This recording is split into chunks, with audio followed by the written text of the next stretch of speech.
আজ গ্রিন জুসে যে শরবতটা করব সেটা একটু শেয়ার করি।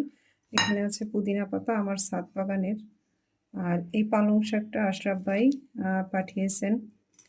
উনিও একজন জেকে সৈনিক, জেকে লাইফস্টাইল পালন করেন। তো ভাবি ছাদ বাগানে একদম সম্পূর্ণ প্রাকৃতিক উপায়ে যে চাষ করেন, সেখান থেকে আমার জন্য কিছু জিনিস পাঠিয়েছেন, তার মধ্যে পালং শাকটাও ছিল। তো এই শরবতটা আমি করে নিচ্ছি। এখানে আপেল, শসা আর আদা নিয়েছি, এর সাথে লেবু নিতে পারেন।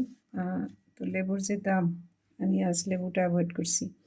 আর যারা ওজন কমানোর জার্নিতে থাকবেন, মানে জেকে লাইফস্টাইল পালন করার প্রাথমিক পর্যায়ে থাকবেন, তারা কিন্তু আপেলটা নেবেন না, বাদ থাকবেন। তো আমি এটাকে ব্লেন্ড করে নিই।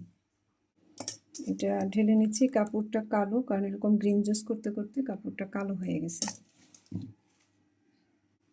সব কিছু আমি ব্লেন্ড করে নিয়েছি, এবার সেঁকে নেব।